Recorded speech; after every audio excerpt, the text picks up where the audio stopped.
What's up, everyone? It's Niall. I hope everyone's having a good week, just as I am. Let's get into the video. World of Warcraft Shadowlands. I want to let you guys know what covenant I chose. I chose the Necrolords. The primary realm is Maldraxxus.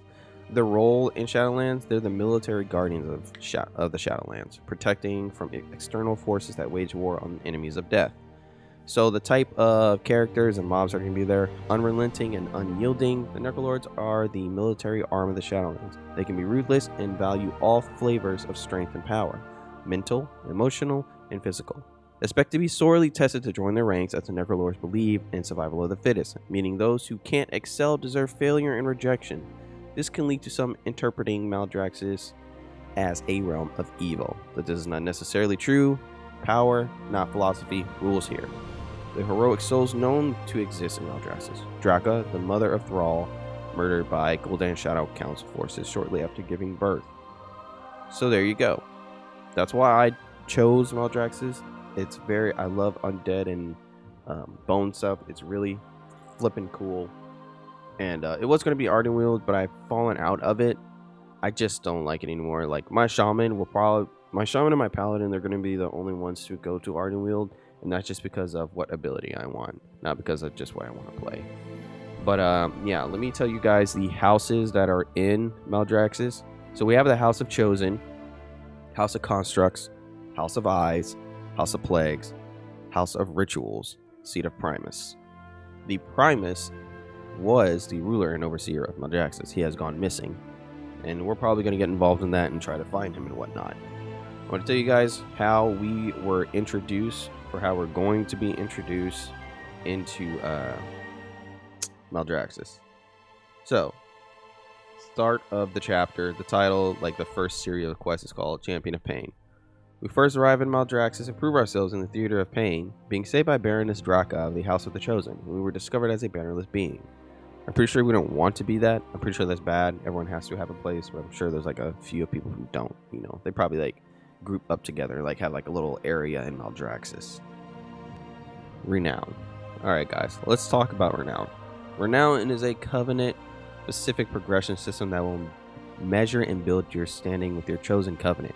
Renown builds your trust within your covenant, influences your connection to your soul bind, and allows your progression in repairing, upgrading your sanctum. Unlike the two APs, Artifact Power and Azerite Power, in the previous expansion, Renown is not an open-ended grind. It is a metered progression system that you will work through as you play the game. There is a weekly cap on how much Renown you can earn.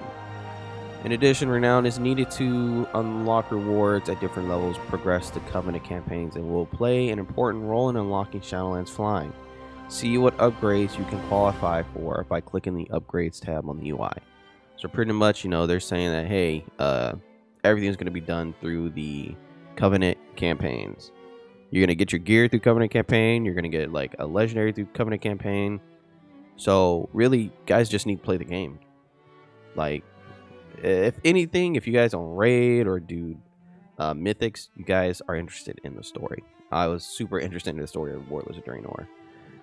But let's talk about soul binds. Okay. Alright guys, soul binding is a new system of progression in the Shadowlands expansion in which players who join a covenant will be able to bind themselves to one of its members, sharing some of their power through an artifact-like talent tree. Each of the different covenants has 3 options to choose from, with each soul bind offering different bonuses for a total of 12 different trees of progression across 4 covenants. Conduits add further customization to those soul bind trees, allowing players to fill empty sockets in the trees with bonuses of their choosing. In this Shadowlands expansion, we will... That's it. Okay, so with that said, I'm going to put up a picture right now of the soul bind, just an example of one so you guys can see.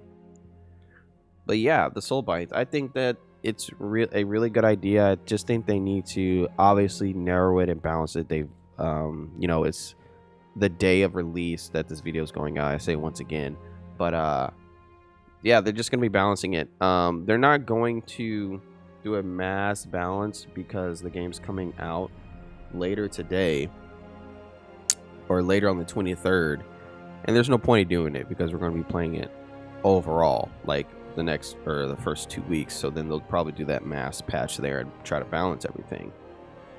But yeah, I think it's a good idea. They just have to execute it well. That's all. Hey guys, let's talk about the Shadowlands legendary items.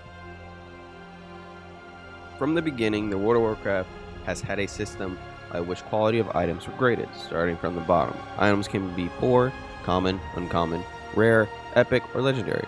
By and large, legendary items are the most difficult items to acquire, and require some effort in the form of crafting, quests, dungeons, and raids, and other content. In most cases, there is an extensive time investment involved with pieces that must be gathered and steps that must be completed in the process before the legendary is complete, such as the quest lines. Legendaries are a staple of every single expansion in World of Warcraft in one way or another, and this is no different in Shadowlands. This time around, legendary items are being reimagined, introducing crafted legendaries.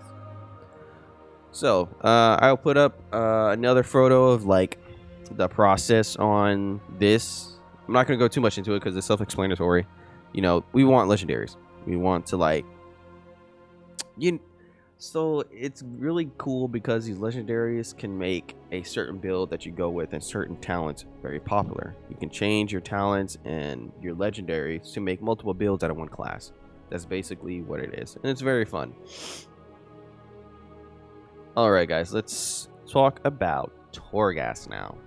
Torghast, Tower of the Damned, is a replayable in-game instance introduced in World of Warcraft Shadowlands. Players look to improve their characters will be spending a great deal of time here. Torghast is only source of soul ash, a currency needed to create customizable legendary armor. Torghast is also the prison of the Rune Carver, the mysterious being who crafted weapons such as Frostmourne and the Helm of Domination. After unlocking the Rune Carver, you can interact with it to create your own legendary gear. So there. So obviously known at this point in time, we're going to be in here a lot. I think the first 2 weeks, you know, we're being like gated and stuff. We can't just go ham on the expansion. Not yet. But yeah. So I also want to talk about the Maw. The Maw is an in-game zone in Shadowlands which houses Torghast, Tower of the Damned, and serve as the jailer's seat of power. Unlike the other zones, there are no covenants and few friendly areas within the Maw.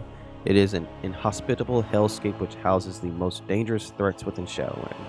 Although it is an in-game zone, players will visit periodically throughout the leveling process, learning more about the Maw and the mysterious jailer which rules it. Alrighty. Yeah, so like I've seen a few videos of it, you know. We're like time limited in here. Because it's like Grand Theft Auto. If you get 5 stars, you're going to be tracked down by police all over. So there's this debuff I saw. You know, there's like this Valkyrie or like undead Valkyrie, whatever. This winged death being. She lifted up a person into the air all the way and then just dropped them and then they died. And that was unescapable. You could probably like have some abilities that keep you from dying, but that alone is crazy. But yeah, guys, that is pretty much